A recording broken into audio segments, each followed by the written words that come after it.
కొన్నిసార్లు మన జీవితంలో ఏదో ఒక భయము మనల్ని దేవుని మార్గంలో నడిపిస్తుంది.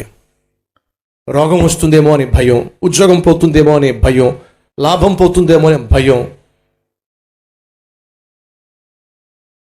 పిల్లలకు పెళ్లి కాదేమో అనే భయం, పిల్లలు పుట్టరేమో అనే భయం, అప్పులు తీరవేమో, ఏదో ఒక భయం మనల్ని మనకు తెలియకుండానే దేవునికి దగ్గరగా చేరుస్తుంది, దేవునికి లోబడే విధంగా చేస్తుంది. కానీ ఎప్పుడైతే మనలో ఏ భయము లేకుండా పోతుందో అప్పుడేనండి నిర్భయంగా జీవించడం మొదలుపెట్టి దేవునికి దూరం అవుతాం.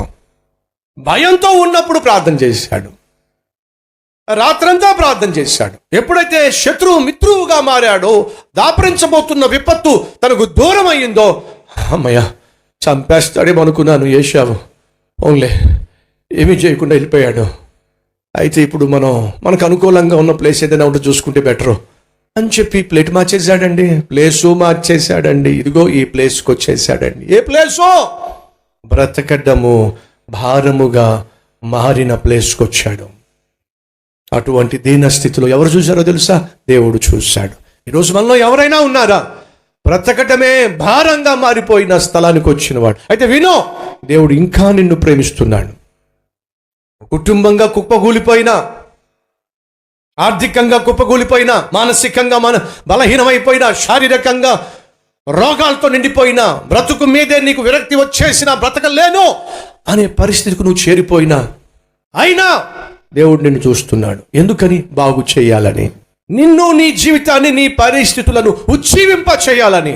అలా ఉజ్జీవింప చేయాలని ఆశపడ్డాడు. కాబట్టి యాకోబు అదే స్థితిలో పడి చెడి పాడైపోకూడదు అని దేవుడు ఆశించాడు. కాబట్టి మళ్ళీ ప్రత్యక్షమయ్యాడండి. ఎప్పుడో ఏడుస్తున్నప్పుడు, ఎప్పుడో దిగులు పడుతున్నప్పుడు, ఎప్పుడో దుఃఖపడుతున్నప్పుడు. ఈరోజు ఎందుకని దేవుడు నీతో మాట్లాడుతున్నాడో తెలుసా? నువ్వు దుఃఖపడుతున్నావు కాబట్టి, నువ్వు దిగులు పడుతున్నావు కాబట్టి, నువ్వు దీనహీన స్థితిలో ఉన్నావు కాబట్టి, నీ చుట్టూ ఉన్న పరిస్థితులు నీకు నెమ్మది లేకుండా చేసేసినాయి కాబట్టి, బ్రతుకు మీదే నీకు ఆశ పోతుంది కాబట్టి దేవుడు ఈరోజు నీతో మాట్లాడుతున్నాడు. ఏమో తెలుసా?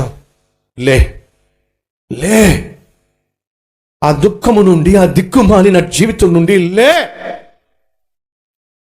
నేను నిన్ను లేవనెత్తుతాను, నేను నిన్ను ఉజ్జీవింపచేస్తాను, నేను నిన్ను దీవెనకరంగా మారుస్తాను. లే.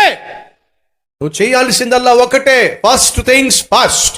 నేను మొదటిగా నీకు చెప్పింది ఏమిటో చెయ్యి. ఉజ్జీవము ఏం చేస్తుందో తెలుసా? మనల్ని దేవునికి దగ్గరగా చేరుస్తుంది. ఉజ్జీవము ఏం చేస్తుందో తెలుసా? మనల్ని దేవుని సన్నిధిలోనికి తీసుకుంది. దేవుడు అన్నాడు, యాకోబును ఉజ్జీవింప చేయాలని ఆశపడ్డాడు.